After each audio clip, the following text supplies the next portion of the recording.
Welcome to Odd Grooves. Today, we're discussing 11 beat cycles. This is a drum set lecture, but we'll also explore use cases for other instruments. For the sake of this video, 11 beat cycles refer to 11/4, 11/8, and 11/16. 11/16 is particularly important as it will be used to build grooves in the other time signatures. Here we have 11 beats, and 16th notes get the beat. Many odd number groupings, like 11, may seem unfamiliar because they're less common in performance settings. So, to make it feel more familiar, you can splice 11 into a subset of groupings that are familiar and use them as a counting scheme. For example, groups of 8, 4, and 3 are much more common. So, instead of one set of 11, we can think of it as 4 plus 4 plus 3 or 8 plus 3, among other options I'll cover in other episodes. Today, we'll take 4 plus 4 plus 3 and develop the pattern in 3 stages. Stage 1 will be our bass grooves, Stage 2 will involve steady pulse variation, and Stage 3 will include ghost notes with 4-way independence. After that, we'll finish listening to the arrangement and discuss use cases for other instruments. Let's start by breaking down each component of the 4/4/3 bass groove. Here's the ride pattern.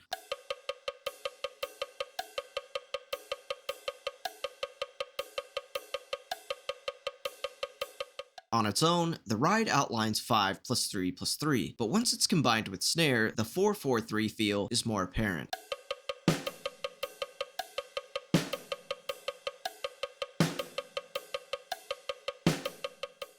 Next, we have the bass drum pattern. The bass drum outlines 3 plus 2 plus 3 plus 3, but again, once it's combined with snare, the 4/4/3 feel is more clear. For those reasons, snare is largely responsible for completing the groove, giving it that 4/4/3 phrase structure. So let's listen to the full bass groove.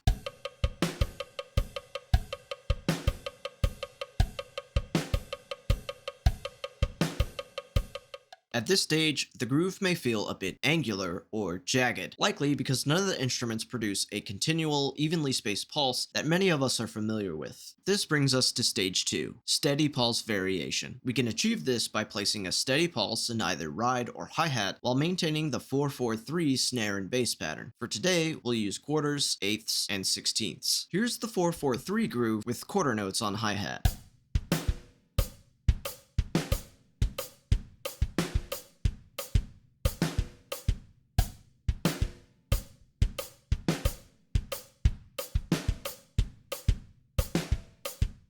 Note that I notated this groove in 11/4 with slurs to help visualize the 4/4/3 pattern between bass and snare. I did this because it's just much easier to read. If this was notated in 11/16, we would see the hi-hat pulse permutating through 4 measures before resolving back on beat 1. In other words, it takes 11 quarter notes to come back around, hence the 11/4 time signature. With this in mind, you may still want to understand how the quarter note permutates against the 4/4/3 in the bass and snare. To practice this, make sure you know the bass and snare pattern well enough to play it without much thought. Then think of the 11/4 bar as 4 sets of this pattern, and for set 1, you play hi-hat on 1. For set 2, hi-hat lands on 2, and so on until landing back on 1 when returning to the first set. Note that the hi-hat placement alternates between odd and even number counts from set to set.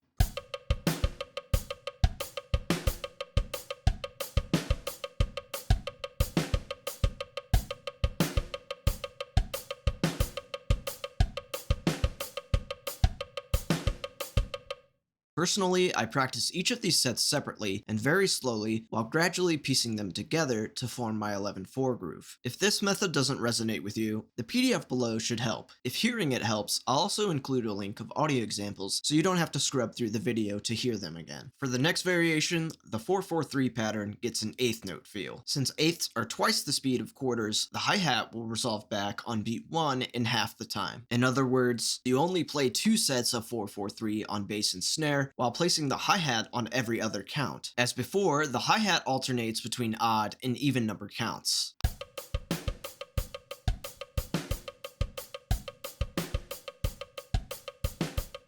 Optionally, you can use quarter notes within your eighth note hi-hat pattern. This creates a 2-measure cycle of 11/8, with the quarter note accents alternating between odd and even counts.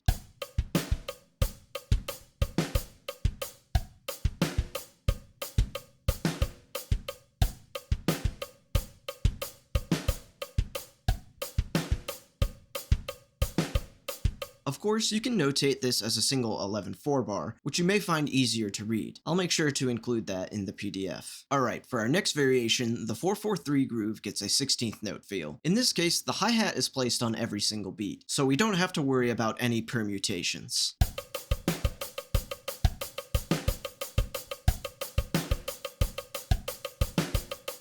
Again though, you could optionally pulse 8th notes within the 16th note pattern. These accents would permutate across two 11/16 measures, so I've notated it as a single 11/8 measure. Overall, we've covered one distinct pattern with 3 steady pulse variations, giving us a total of 4 different grooves. Let's now move to stage 3, ghost notes and 4-way coordination. For this segment, refer back to the bass groove discussed in stage 1. Take this pattern and place ghost notes between the bass and ride, while keeping the backbeat snare in the same spot. Let's compare.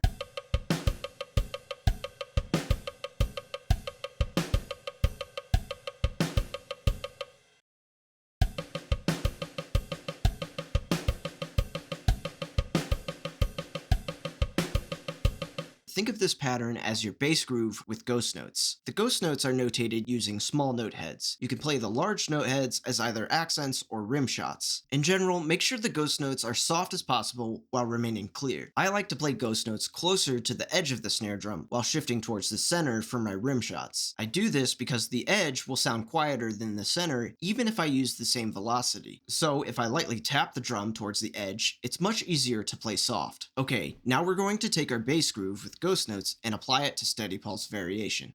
Here it is with quarter note feel.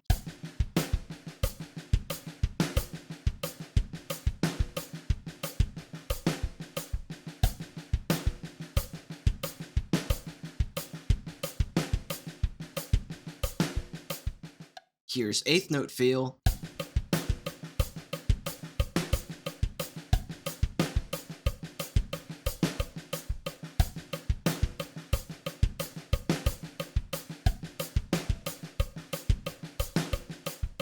And here it is with 16th note feel.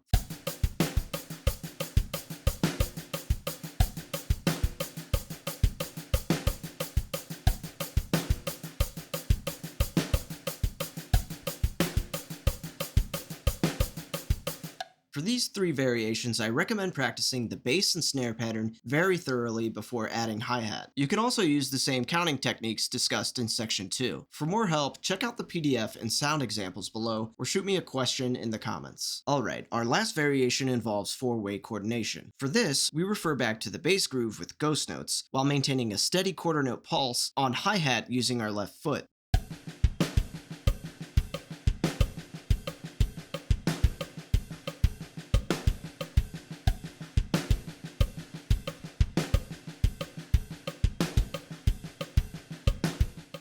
This is the most involved variation, so I recommend practicing each pattern in the order they've appeared in this video. In the PDF, it's notated in 11/4 as you see here. To help learn this pattern, you can apply the same method used for the quarter note variation in section 2. This involves treating the 11/4 bar as 4 sets of your ghost note pattern. For set 1, your left foot will land on 1. For set 2, it lands on 2, and so on. Again, if that doesn't work for you, you could read from the PDF, practice slowly while building tempo over time, and listen to the wave files for reference. To wrap things up, let's listen to an excerpt that implements some of these patterns and discuss their use in other instruments.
excerpt contains 3 sections: an intro, an A section, and a bit of a B section. The intro consists of 4 4-bar phrases. The first phrase starts with a G major melody. The first 3 measures are grouped as 8 plus 3, while the last measure is 4 3 4. Rhythmically, the material is introduced, repeated twice, and then varied. The intention is to use the varied measure to outline a 4-bar phrase. Looking at the melody, we see a similar pattern. On the downbeats, G descends to D. However, the B follows the same formula. It's introduced, repeated twice, and then varied.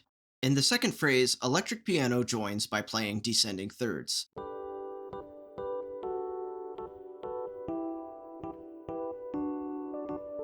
Rhythmically, they're grouped as 5 plus 3 plus 3, which lines up with the hi-hat pattern in the next 4-bar phrase. Here, the drums play the 4-4-3 bass groove with ghost notes.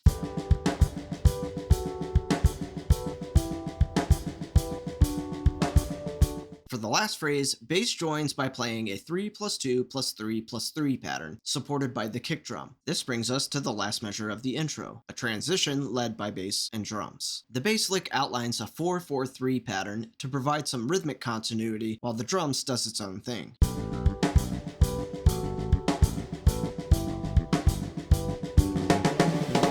In the A section, I'm using the 4-way coordination groove. Since my left foot outlines the quarter note pulse, I wrote this section in 11/4. The quarter note feel is enhanced by electric piano and also somewhat by the bass. The effects synth you see here aligns with the ride pattern, so while the quarter note feel is more prominent, both the drums and effects track maintain the feel of 11/16.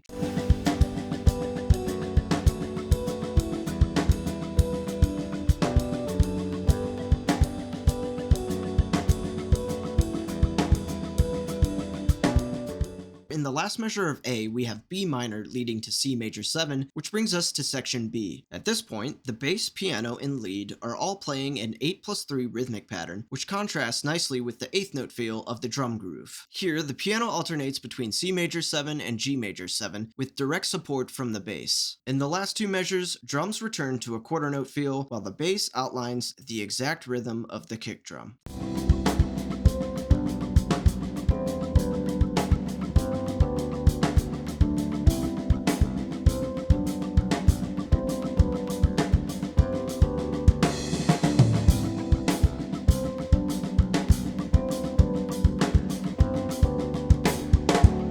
This concludes episode 1 of Odd Grooves. Thanks for watching.